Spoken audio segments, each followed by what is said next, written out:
or a puncture. So picking himself back up to speed now. Slow zone still at the first chicane on the Mulsanne. He's got problems. Yeah, you may well have a tyre going soft at the back, which would explain the big lock-up at the front, because it'll be sitting down at the back, so the front wheel, one front wheel will be partly off the ground and the other one will lock up more easily. Here is the 92 Porsche that has had all the trouble in Christendom. So this will be Michael Christensen getting back in the car. Yep. And in fact, they are no longer last in GTE Pro, because the problems for the WeatherTech car of Tony Vielander, which is still in the garage being repaired, has brought the Porsche from 8th up to 7th. So, not really fair to say they've overtaken somebody, but somebody else has gone backwards past them. So, not sure if the WeatherTech racing car will reappear, and if so, when. I shall hopefully have a little bit of information. I shall go and have a delve, because I have a contact. WeatherTech car suffered its first delay with a broken right front shock absorber, and now a big hit from the Racing Team Netherlands car. Toyota leading, one relatively healthy car ahead of the two Rebellions, number 7 car after a half-hour turbo change, 6 laps off the lead. LMP2 dominated by United Autosports and Jota. They're the 1, 2, 3. In the GT Pro class, the AF Corsa number 51 Ferrari now ahead of the 97 Aston, but it should stop in a couple of laps and that will flip-flop back, with the Aston Martin 95 car in 3rd position, and they are all just outside the top 20. Porsche's 91 car on the a lap behind the 95 Aston Martin, and only just 2 laps ahead of the 98 Aston that leads in GTE AM. The 90 car now in 2nd place after last round of pit stops. Dempsey Proton 77 car up to 3rd in the GTE AM class. In the pits still is the Dragon Speed number 21 car, dropping rapidly down the order. So too the WeatherTech 63 car after a hit from the Racing Team Netherlands car. That is sinking like a stone. And behind the 88 Dempsey Proton car, there are no further runners. So 37 disqualified, black flagged out of the race. 16 with accident damage, 30 with accident damage, 4 with accident damage, 33 everything that could go wrong with the car went wrong with it.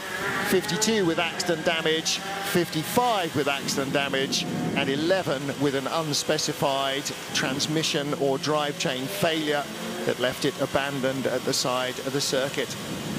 So the number 37 Jackie Chan DC racing car that led in LMP2 for much of the first half of the race stopped out on the circuit. Gabriel Aubry repaired the car and got it back to the pit lane, but using a component that was handed to him by a team member. That is not allowed, and the car was black flagged and is out of the race. Bit naughty of the team, but I guess if they didn't try it, the car would have stayed where it was. Yes, and they did say, it said in the statement, the team had admitted that they had handed the driver a component, but without it he would not have been able to get the car back to the pit lane, and they knew it was not going to be legal. And so I'm afraid Sam Hignett and his team always knew that was going to be the case, and so it was. So the car got back, but is out of the race. We'll find out if we know what's going to happen with the WeatherTech car in a moment or two. This slow zone still continues from the exit of Tertre Rouge down to the first chicane on the Mulsanne straight as they continue to fix the tyre barriers there.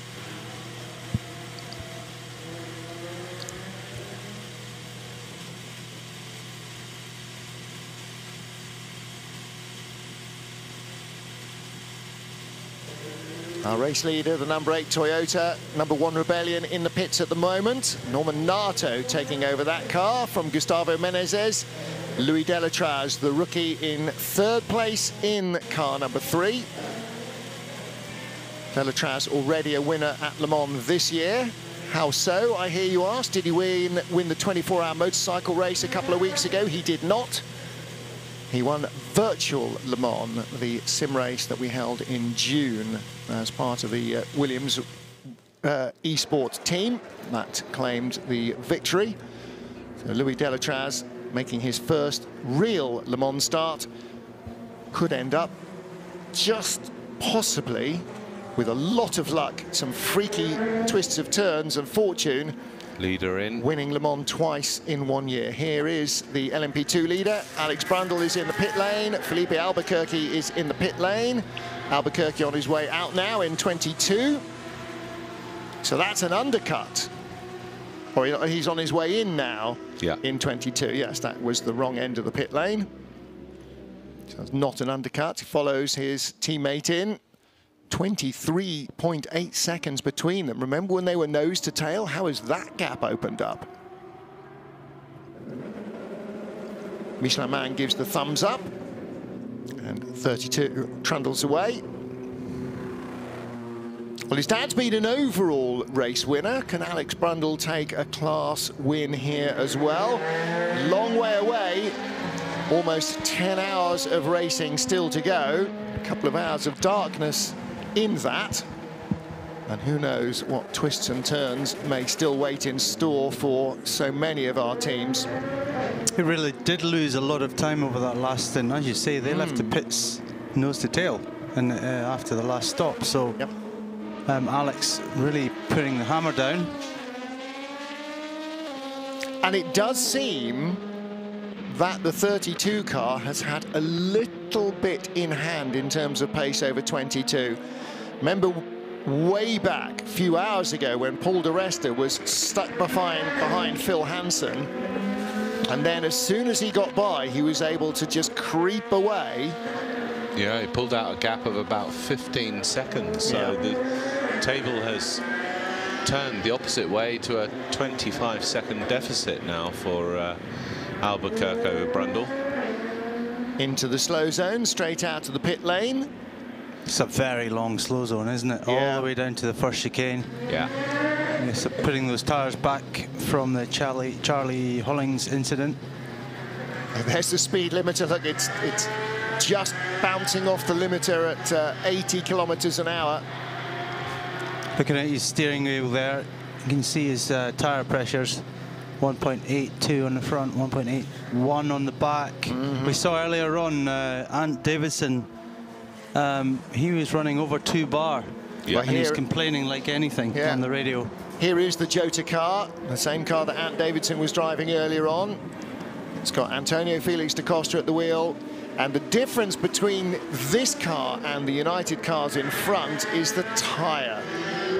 This car on Goodyear rubber, and the United cars, like more of the LMP2 field, on Michelin. It could be that the hot pressure on this car is slightly higher than the Michelin. Maybe we'll get an onboard and be able to see his steering wheel. And of course, a different tyre, different construction, different sidewall, different philosophy. You find it in your road car. If you change your tyres from one brand to another, quite often the tyre pressure that felt comfortable before feels completely wrong, and you may have to go higher or lower just to suit the construction of the different tyre that you're using. And if you can feel that on a road car, imagine how much more sensitive a racing car is to tyre pressure. It's not something you often think about in a road car, but it makes a huge difference to performance in a racing car. Clearing out the vents of our GTE leader, Alessandro Pierguidi, in the AF Corsa pit lane. But that should allow Maxime Martin to go past him in the Aston Martin. The Aston was in front. Fuel only, no tyres, no driver change. So will that be a significant difference? He does come out back in front. And where's the 97 Aston? Is that it? Hoving up behind? Or is that it coming onto the straight? Looks like that green windscreen strip might be the 97 car. Our director's doing a good job if he spotted it. It is 97 in second place, and that'll be about a 15-second gap back. So I think what happened there was Alex Lynn probably stopped during green running and with the Pierre Guidi car, the 51 car, he was able to stop, or his pit stop itself, the scheduled pit stop, was during that long slow zone, and that means he's, yeah, as you said, gained about 15 seconds. Now, of course, what happens now as they go into the slow zone, second place in Pro and Am, nose to tail, because that's Johnny Adams, TF Sport Aston, which is second in the Am class now, because Paul Dallalana's 98 car is in front. Looking at that vision there, quite often the different manufacturers will set their car, the limit of their car, so they're all on a speed limiting button on their steering wheel, and it looks like the Aston Martin's set slightly quicker than the Porsche, because they're right up the back of that Porsche and they want to go a bit quicker. Well, there's the answer. That's the bit of the Red River Sport Ferrari that hit the tyres, everything between the wheels. That's looking a bit knackered. Well, I was going to say second-hand, but I think it's worse than that, Jim.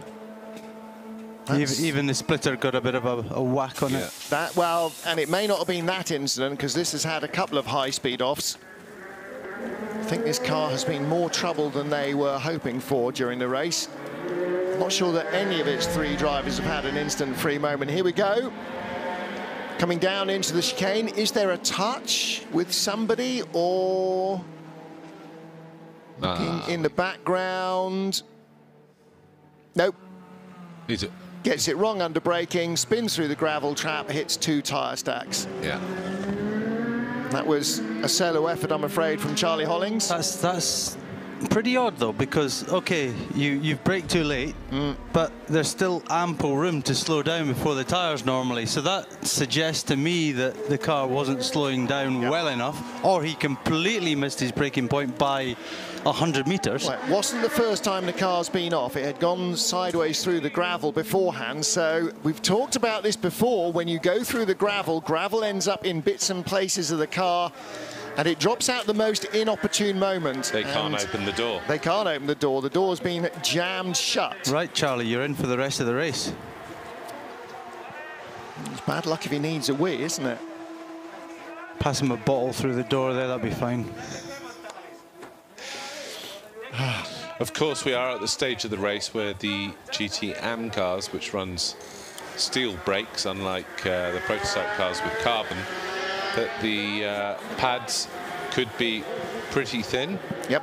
And it's called knock-off when you run on an exit curb, and it gives a vibration through the wheel like a drrrr.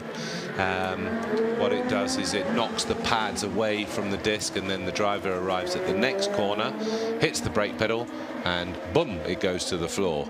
And or there's a pause as the pads make up the distance to the disc, and you know, even a tenth of a second could be the difference between being on the track and being off it.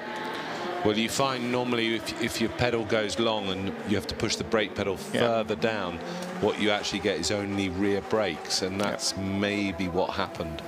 Yeah, either that or a stone from an earlier excursion getting in one of the calipers, or as you say, just tired brakes, tired tyres, tired driver, somewhere in there. Yeah.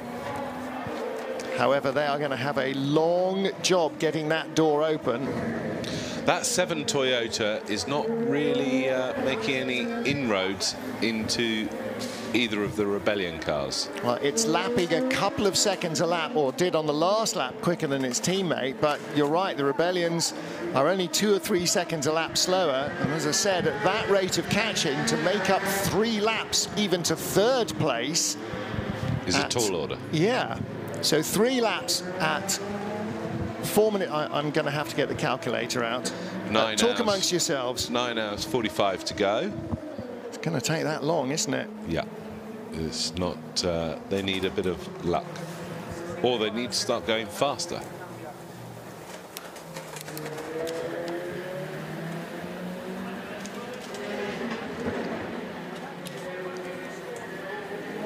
Paul Dallalana now the leader. I think they're maybe out of sync because Johnny Adam pitted not long ago, and only 11 seconds behind Paul Dallalana is Johnny.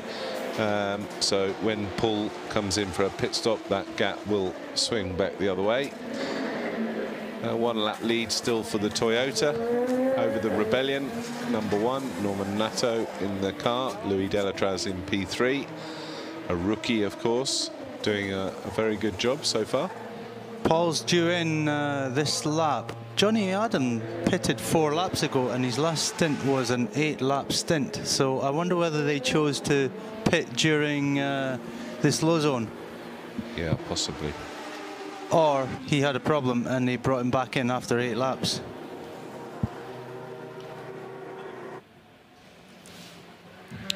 Da Costa is a minute and 30 behind Albuquerque.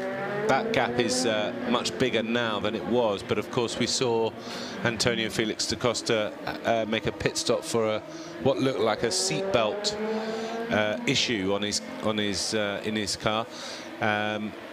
And then the 2 United cars still first and second.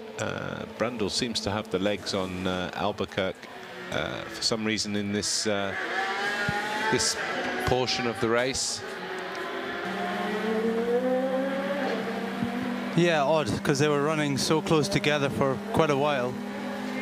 On board with the 91 Porsche team.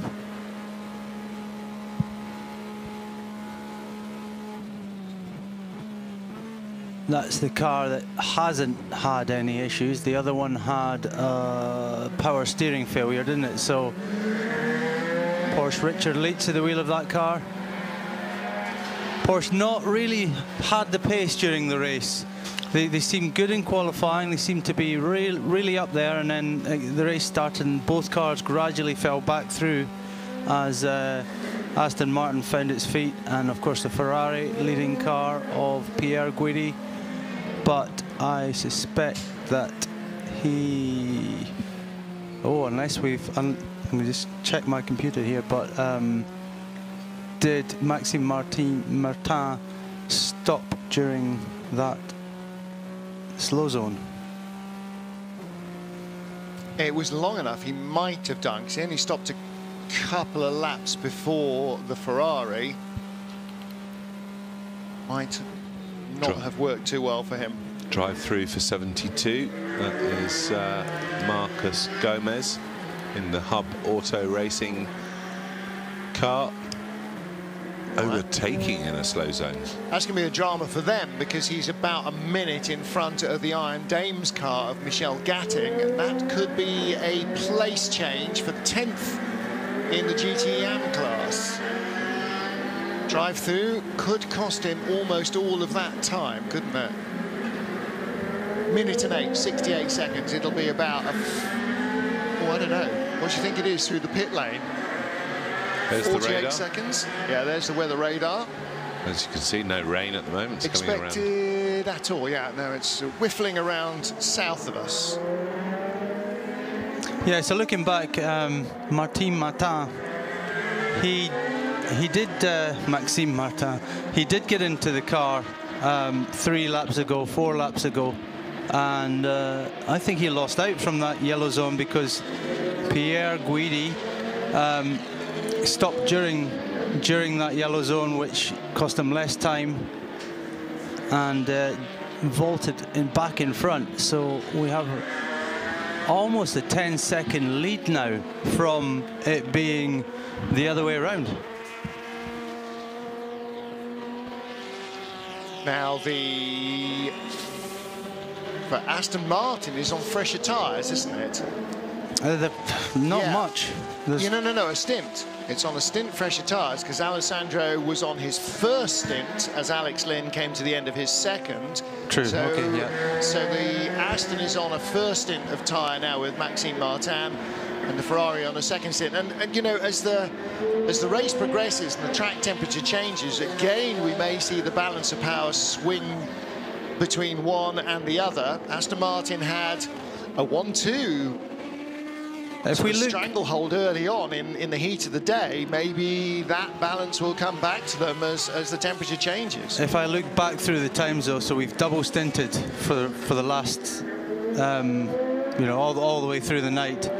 Alex Lynn, his average speed was actually quicker with the used tyre So he did a 3:53.6 with his first stint, and then a 3:52.6 with his second stint with the used tyre. So I don't think the tyres are lasting quite well. Well, they've got a door on, but boy, that's an ugly looking car, isn't it? Yeah. You ever seen the movie Christine? No. No. The 58 Plymouth Fury that is possessed, a Stephen King book made into a film. Car that's possessed and continually, completely rebuilds itself after crashes. Let's get to the 90 TF Sport Aston Martin, currently in second place by inches.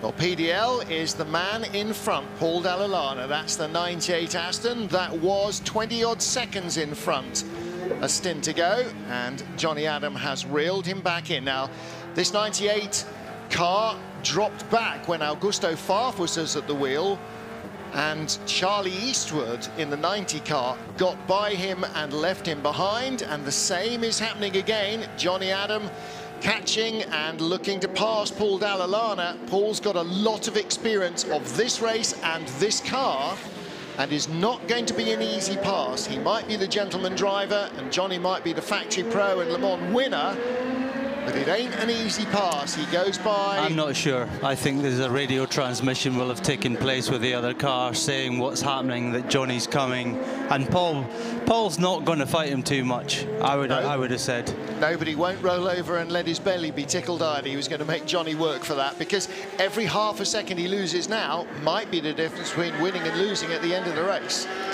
He does get the benefit of seeing the back of Johnny's car though, and helping him around the lap, which is quite an important thing in these dark conditions. Correct. Plus he gets a little bit of a tow as well, which takes a little bit of the strain out of his own engine. So Paul Dalla in second place. Johnny Adam takes the lead. TF Sport back in front in GTE AM. And at the moment, Ricardo Pera in the 77 Dempsey Proton car. 77 was the GTE AM winner 2 years ago. And that car is currently in third place, and it is 1 lap behind. Oh, Lord, Hayley Edmonds has woken up, and she's in a good mood, everybody. Either that or she's had too much sugar already, and it's only 10... Does that mean she's making the tea? So 98 Aston into the pit lane, and that's why Paul Dalla didn't fight it overly hard. He is coming to the end of a run, and he is in for fuel. Not sure whether that is the end of a double stint for the 98 Aston. G-Drive preparing. Not sure if that's the end of a double stint for the 98 Aston. I can probably tell you that. You could. That's why I poked you. For the 98, that's Paul. He's just done 1 stint so far, so I imagine he's going to stay in that car. Yeah, I agree. Little recap of what's been going on recently. That damage to the Racing Team Netherlands car after its crash with the WeatherTech Ferrari. WeatherTech Ferrari still in the garage, and I'm afraid I can't summon any news from the team. I'm afraid we have to assume that we may not see that for quite some while. 98 Aston here then. Was the leader at the beginning of the last lap, and comes in second place for fuel. No tyres, just a quick wash and brush up. Interestingly, Paul Dalla able to do 1 extra lap on that stint, stalls the car now, but because of that slow zone, that shows how close they are between doing 14 and 15 laps. So Paul could do 15 laps that time. 14 3/4 is no use to anybody unless there's a slow zone or a safety car, isn't it? It's such a long lap here. You don't have any fat on the bone. You either can make it or you're out of the race. Famously, You're going to say Frank Biela. Yeah. 2003. Yeah. Well, it was the R8C, wasn't it? Very early on when there were 2 different Audis racing here, the open cars and the closed cars. The open cars, Frank Biela was driving one of the Audi Sport UK cars and didn't make it. Well, I was here and I wasn't racing. So I reckon, and I didn't race between 1980 something then. No, Oh, between 99 and 2006, I didn't race here. Oh well, that's a mere 7-year window of opportunity. I think that car was an R8. I think it was 2003. Yeah. Because I think I came that year. Yeah. And it was my first time back since 99. Okay. I plucked up the courage to come back. You were here having meetings, were you? No, I was just drinking wine and being a bit of a Billy. So same as this year then. Yeah. There's not been enough wine consumed lately, though. It's been a short week. Anthony Borger versus Ben Hanley. This is for position. This is the Dragon Speed car chasing down the 7th place Cool Racing entry. Ben Hanley has definitely had the blue touch paper lit for the last couple of hours. Absolutely flying. Anthony Borger's doing no slouchy job either. They were both in the 337s last time round. Borger 340.3, Ben Hanley 338.7 on the last lap. So Ben Hanley in 27, the Dragon Speed car, all over the back of an Anthony Borger. And what is the relative tyre life, stint length, etc., etc.? 42 and 27, Peter Dunbreck with the 42 and 27.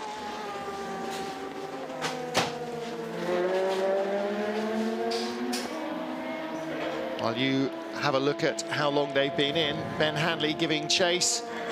And all over the back of Anthony Borger. Their pit stops are on the same lap, so they're halfway through the stint right now.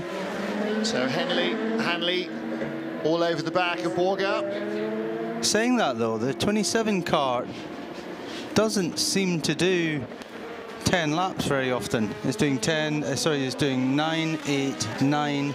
It's 5 laps in at the moment, whereas the 42 car, every stint is 10 laps. Well, nothing between them on the road at the moment. So we might find that the 27 pits 1 lap earlier because it seems not to be able to do a 10-lap stint. That'd be depressing for the Dragon Speed car. Maybe that's why it's taken a while for them to get into sort of a competitive position. Behind them, Thomas Laurent in the pits in 9th place for Senior Tech Alpine. That's the 36 car. And 32 and 22. United Autosports first and second ahead of Jota Sport. Top of your timing pylon, the number 31 car, 4th place for Panis Racing. G-Drive 26 in 5th. And 39, the Graf Racing entry in 6th position. Then this battle, Cool Racing versus Dragon Speed. In terms of outright pace, Ben Hanley should have this. The car is quite quick enough to make this pass straightforward or not remains to be seen.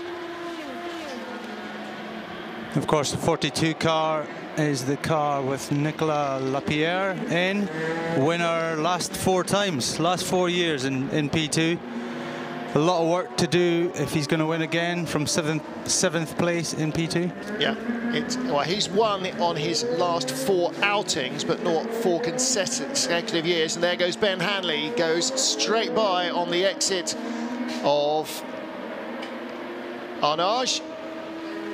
So he moves up a spot, and he is now into 7th place in LMP2. And the gap is nearly 2 minutes to Charles Milesi in the Graf Racing entry in 6th, minute 51 behind Milesi. Now, ahead of them is the Nico Jama Jean-Eric Verne battle for 4th. The Panis Racing car, 1.6, make that now 1.9 seconds ahead of the G-Drive number 26. Big lock-up, and somebody goes straight through the chicane. Looked like Porsche headlights. Or was he just going into the pit lane a little over-ambitiously? Or did he lock up, go through the chicane, and then head into the pit lane? We'll wait and see who appears in the pits. Ricardo Pera in the 77 Dempsey Proton car from 3rd in GTE Am is freshly into the pit lane. I wonder if that was him.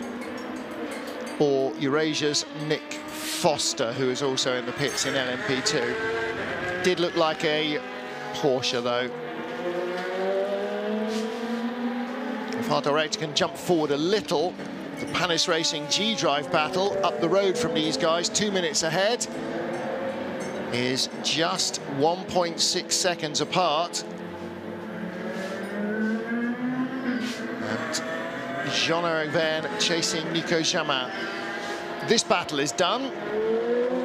Ben Hanley's gone by. They need to be looking down towards Arnage for the battle in front.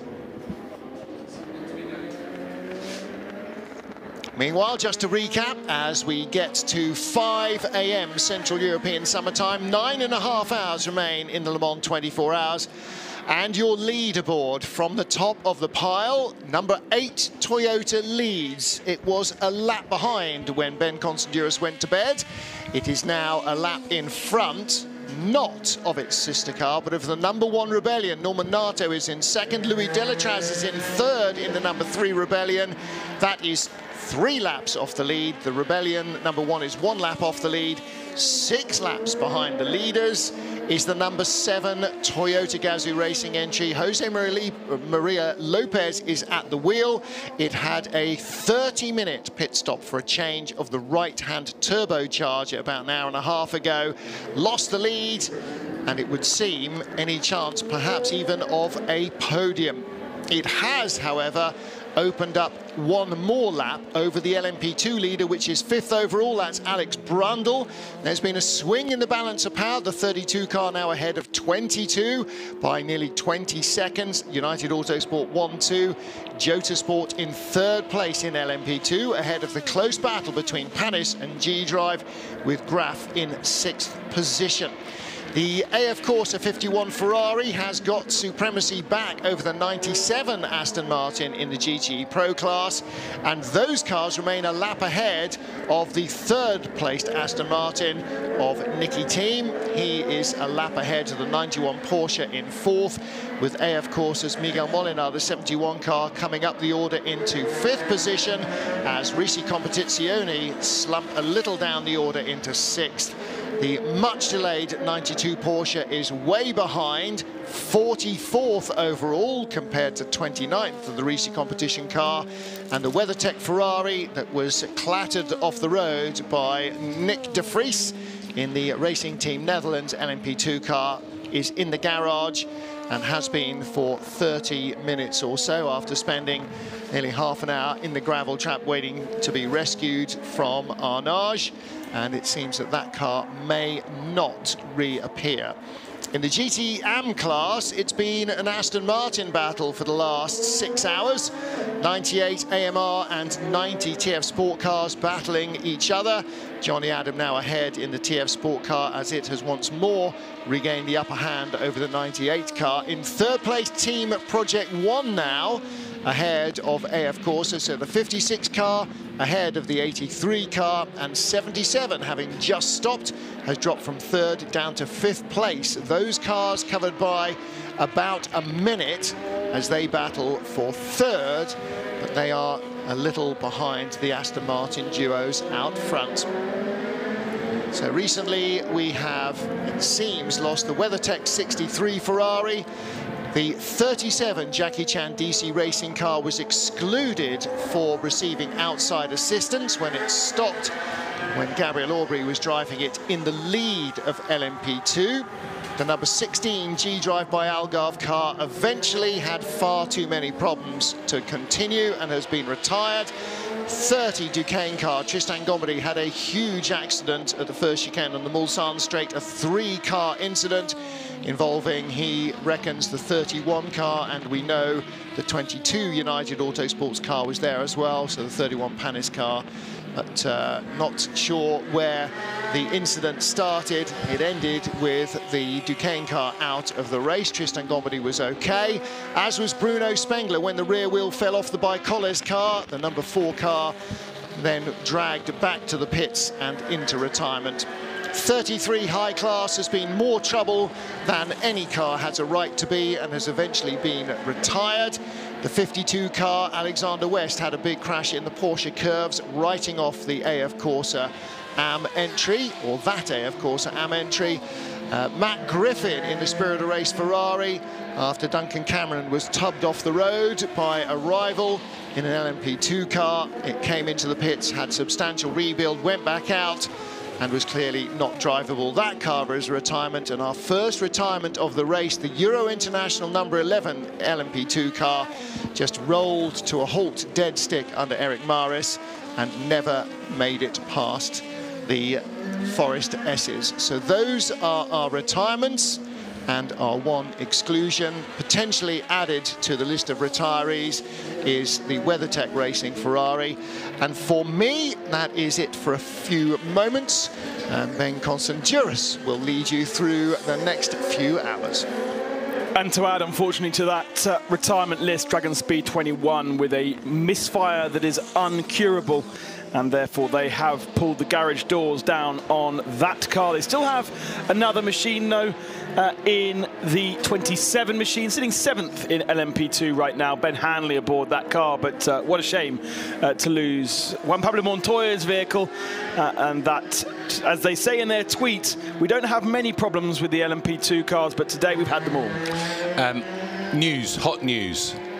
Martin has just overtaken Pierre Guidi for the lead in GT Pro. He did it at the second chicane under the braking, and has been pretty quick over the last few laps. His average lap time is down in 3:51.7, whereas Pierre Guidi 3:54.2.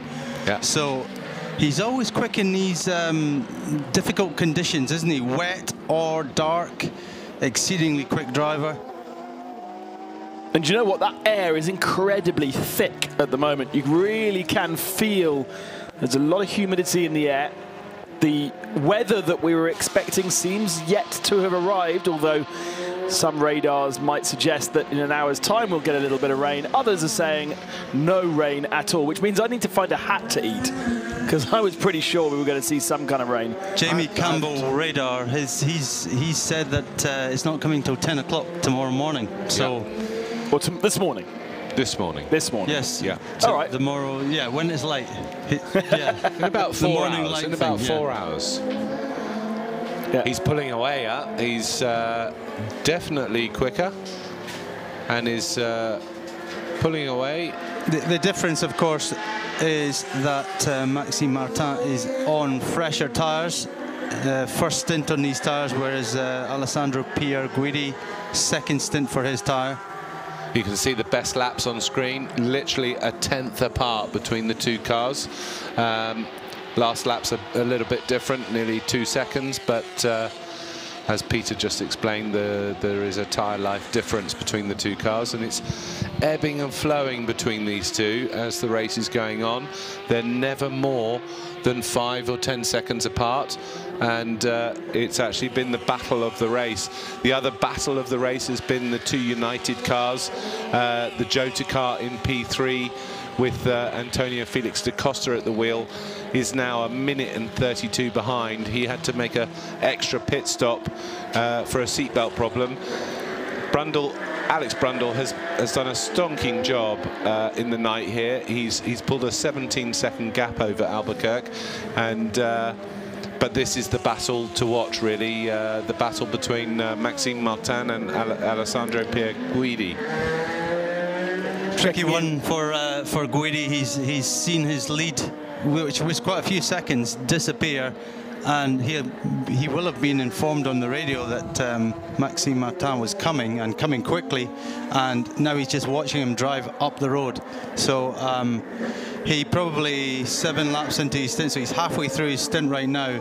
He's probably looking forward to getting out of this car and handing it over to his teammate. We were checking in with the battle for 4th position between Panis Racing and G-Drive Racing, but Jean-Eric Verne has brought the 26 car into pit lane. There he is. So, in fact, the car that was following those two, I think, was the Racing Team Netherlands car, which can run at the pace of the leaders, but has a decent deficit now to the head of the pack, having had issues early on. It's something like 13 laps now. And therefore, a service for the 26. That's a driver. Ah, sitting. He's just got out the car, so he's sitting on the pit wall, actually. Yeah, he quickly jumped out and got over to the pit wall. And that was Jean-Eric Vergne out of the car. Now for a tyre service. This is a full, longer pit stop for the G-Drive machine.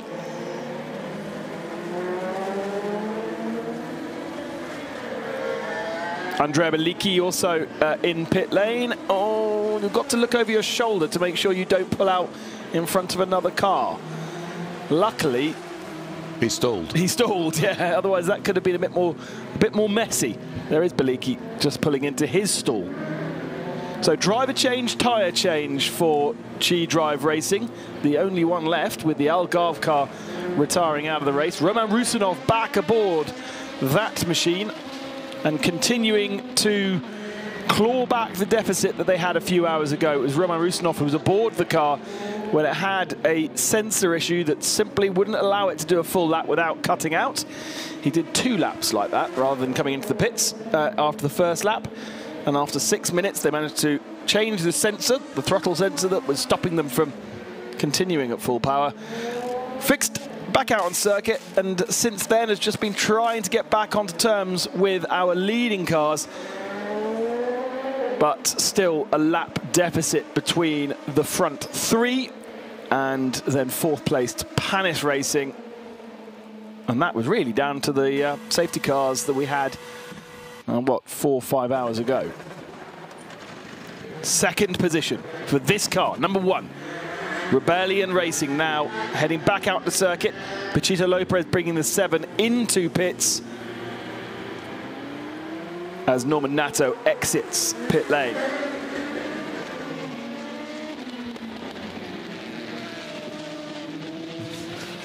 Really thought it was going to be this car's year when I went to bed a few hours ago. But it's not over yet, It's not over yet, no. It's 9 hours, 17 minutes to go. And that, whilst you were catching up on your beauty sleep, the number 8 car had a moment after a safety car period with again a lot of smoke coming out of the back of it as it exited the Ford chicane, more than we've seen previously. So yeah, half an hour, or no, a good 40 minutes, wasn't it, lost in the pit lane for the number 7 Toyota, and the number 8 car has had a tricky run in the beginning, didn't it? They had some problems, but since then a pretty reliable run. Actually, both Rebellions have been incredibly reliable, haven't they? Jumping aboard the 22. Philippe Albuquerque was vocal at the start of the race, and here he is on the radio now to his team.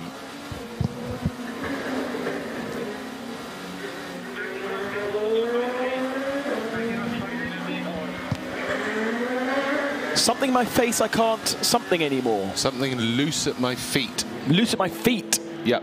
You guys can hear this radio way better than mine. I need to set my my panel up a bit better. Something at my feet, I can't drive it anymore, was the message. The pace is still good though, although, okay, lost a couple of seconds on that last lap to Alex Brundle. What's he in sort of stint lengths? Is he midway through his stint, or has he got a few laps to go yet? 38, he is near the end of his stint. So I think he's probably going to pit this lap. Is this his 3rd stint, I think? No. Second. Right. So ideally, they would be looking to triple or quadruple stint. But to fix anything that's in the pedal box, we'll need somebody.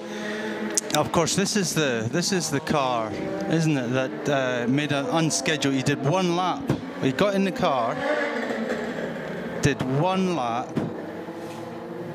and had to stop because he had a belt issue. No, that was Da Costa. That was Da Costa. Oh. Yeah. Well, into the pits comes the 22, so we'll have an opportunity to see what they do about this thing in the pedal box. There'll be a mechanic that sticks his head down into the cockpit and with a torch and digs it out. So both cars in for the United team. Brundle has finished his stint. Now, usually United wouldn't do that because you can see how close they are, but the 22 pulling in behind the 32, and actually you can see the 37 is the next garage along, and that isn't a retiree, so that's suddenly given them a little bit more space. They've done it for the last 3 stops that I've seen anyway. Yeah. Okay. So the mechanic changing the bottle, he's stuck his head in the passenger side and he's pulled whatever was in there out. Fuel's still going in. The 32 car is doing tyres, which the 22 won't do, I don't think, because he's only done 2 stints. So going to have to push him back. There we go. Putting some oil or something in the 32. Didn't feel like that they went down into the bottom of the footwell and picked out whatever was troubling him. He went in from the passenger side. Okay. Back out on the circuit then. 22 takes the lead. For how long though? Because well, no, the 32 did tyres, whereas 22 hasn't. Well, so I'm thinking that with those fresh tyres, and if Van Uitert can get up to speed quickly, did I say that correctly? Then yeah, he's going to be knocking on his door pretty soon, I would think. Luckily for Ben, his favourite driver in the field is not in the car at the moment, so there won't be any issues there. He wanted to be the most unpronounceable driver in Le Mans history, and he's getting his wish, from me at least. Mr. Vittekorn in the 99 Dempsey Proton is who we're talking about, as the Jota Solik sponsored machine gets a bit of a service. Very, very dirty, that car. This was the car that made an unscheduled stop for a belt issue. Also had a slow puncture, and before I went to bed also did a 5-lap stint as well for something I don't think we ever got to the bottom of. So it hasn't been straightforward for Jota. Remember, they are running on Goodyear tyres, as opposed to United Autosport on the Michelin. Goodyear a brand new tyre, whereas the Michelin much more well-versed at the Le Mans 24 Hours, and everybody will be using Goodyears next year. But this year, a fact-finding mission for Goodyear, but of course for Jota, they're desperate to take the victory. That's an interesting... Okay, there's a little bit of physio going on there. It just looked like they were pushing each other around.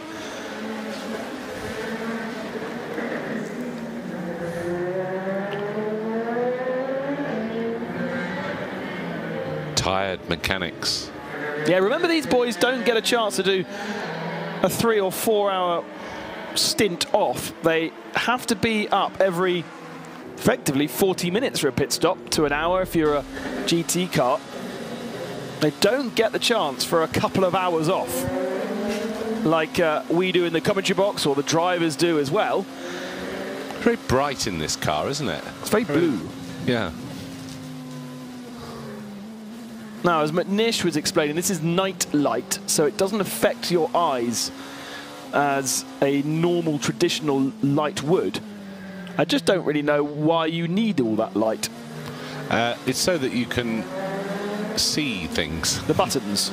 Well, the buttons are all backlit on the steering, but it's just little things like the map above their head. There'll be maybe some fuses in places, brake balance, other things that are not backlit, so that the driver can see.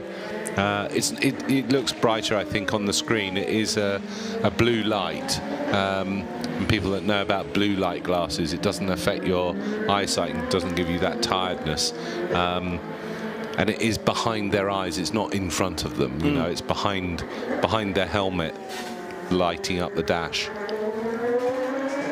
Most of these dashes and wheels as well have a little knob which has got a plus and a minus, and you can change the brightness of everything as well. So it's like a dimmer switch.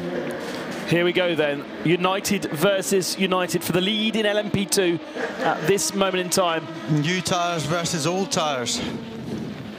So the car in the front's got used tyres, Albuquerque, and the car behind, the 32 car, brand new tyres, new driver in the car. Now, what you don't want them to do is be fighting too hard and slow each other up. There would be, presumably at this point in time, knowing that they're on different strategies, Philippe Albuquerque will be told, just let him go. Your time will come later on when you get the new tyre. It could happen right here as well. Yeah, I mean, there shouldn't really be a fight, should it? As teammates. One lump of light comes down towards Mulsanne 1, towing each other down towards the chicane. To the inside comes Job van Uitert, and that will be position taken by the Dutchman and into the lead of LMP2 once more. Now he'll drive away, and Philippe Albuquerque will once again get frustrated, as we've heard 2 or 3 times already in this race, when he expects to be the outright disappearing leader. Well, all he can do now is try and hold on as much as he can to the back of that car in front and, you know, just do a nice, stable stint. This race will come back to them when the positions are reversed and that car's on new tyres. He will get out of the car after this stint as well, I think. Let me just check that. That's the Panis car, Panis racing car. Nicolas Jamin exiting the pit lane. It's currently in P4. Had a detention from G-Drive before G-Drive came into the pits. They did a full service in G-Drive with Roman Rusinov now aboard, but it'll be interesting to see where Nicolas Jamin comes out in relation to that car, because they were locked together pre-pit stop.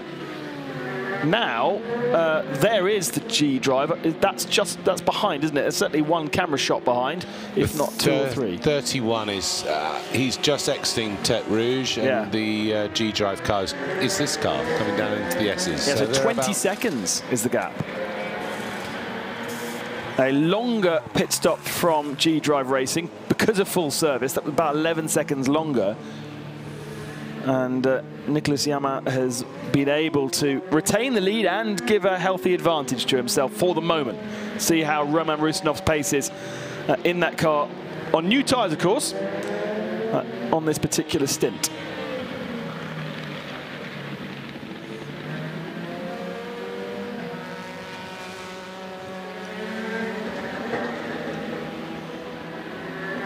The gap between Martin and Pierre Guidi, 2.5 seconds. I'm surprised. Oh, that's Big a huge lock-up. Oh, is that the one we saw? I think we've seen that. No, that's a new one. There was a puncture, wasn't there, on one of the cars? That's Eurasia with Roberto Meri aboard the wheel, some point Formula 1 driver. Sophia Flores exiting the pits after one of her stops. I think this is her second stint. Yeah, and they're doing a great job still. P12 right now for that car, as Sam Bird gets himself prepared to jump aboard the AF Corsa 71 machine that now sits... Well, that's had an issue, hasn't it? Because that sits behind the Porsche of Richard Lietz now, and it used to be fighting for the lead. So do we know what happened to 71? Anybody awake? Puncture and Mulsanne. At 1:30 in the morning, and that cost them 7.5 minutes in the pits, and obviously a very long journey to the pits as well. Let's go back on board with Philippe Albuquerque. Is he getting frustrated?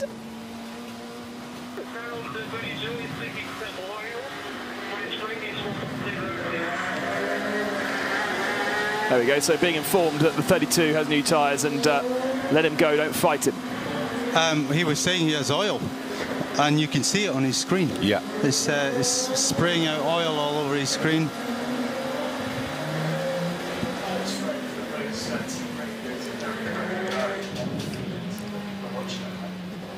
Through the first chicane here.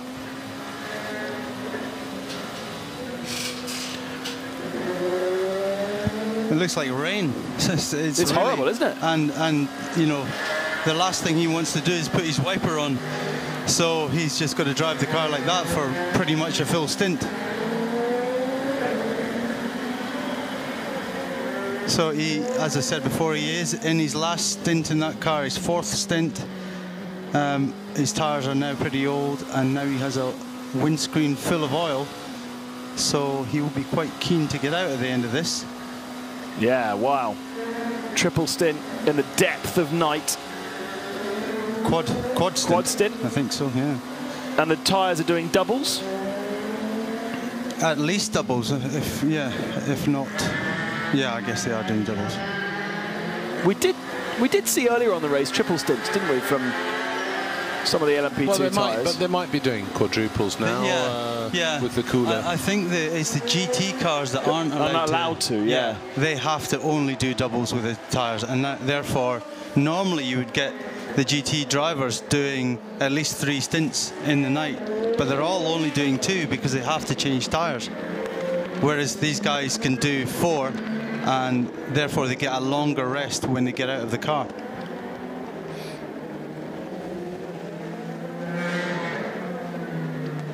So a little bit of concern therefore on the 32 machine, with Albuquerque reporting oil coming out the back. We've got a slow car on the Mulsanne straight, and that is Charlie Hollings aboard the Red River Sport Ferrari with a rear right puncture on the Mulsanne, so a long way to get home. He needs to be careful with that car to not let it delaminate. There he is. It's already slightly damaged the diffuser, isn't it? I'm not sure you saw that, Ben, but that car at around about 4:40, so about half an hour ago or so, Charlie had a massive off at the first chicane, smashed into the tyres, and brought them onto the track. So we had a long yellow zone, slow zone, and he got the car back, got it fixed, went back out, and now he has a problem on the other side of the car, because it was the left side that he had the damage on. That's a long journey back to the pits. In fact, looking at Alan's notes here, so Johnny Molem's had a problem. Hollings has already had a big spin at Porsche curves, and a second spin at the chicane. So no, he's had 3. He's been off at the Porsche curves, he's been off at Mulsanne, and he's been off at the first chicane. And I think Johnny had an off somewhere. So actually it's a bit strange, because it's the 2 more professional drivers, let's say, that are having the issues. Well, presumably Bonamy Grimes at the moment is having some sleep. Let me have a little look through and see he will have when he last went in the car. Yeah, they would have tried to keep him out of the car as much as possible in the trickier conditions. It's not possible for him to completely avoid the darkness, I don't think. Just simply how the rules sit, and the amount of darkness we have on this September version of the Le Mans 24 Hours, that you will have to drive your third driver at some point at night. You're absolutely right. On the screen in front of me, I've got Charlie Hollings, Charlie Hollings, Charlie Hollings, triple, Johnny Molem, Johnny Molem, Johnny Molem, Johnny Molem. He did 4 actually, or 4.5, 3.5. Charlie Hollings, Charlie Hollings. So Charlie's due to stay in the car at least for 1 more stint after this. So it could be that they're a bit fatigued, and that's why we're having the issues. The other battle, which was the top 2 cars, 2 Aston Martins, TF Sport and Aston Martin Racing. Charlie Eastwood, been in the car quite a while now. Paul Della Lana dropping down away from Charlie. 38 seconds now, the gap. Paul's actually doing a rather good job, because I don't think I've seen Paul Della Lana make any mistakes. So nearly won the race a couple of years ago. He was leading by a good lap, I think, and unfortunately hit the wall at the Ford chicane. I don't want to give him the curse, but that's a great battle between two Astons there. And then we still have the battle of the 2 pro cars between Alessandro Pierguidi and Maxime Martin. The gap has opened up to a minute, but Maxime is on his outlap, so I think they're slightly out of sync. And then the gap between the 2 LMP2 leaders, the two United Autosports cars, just 5 seconds.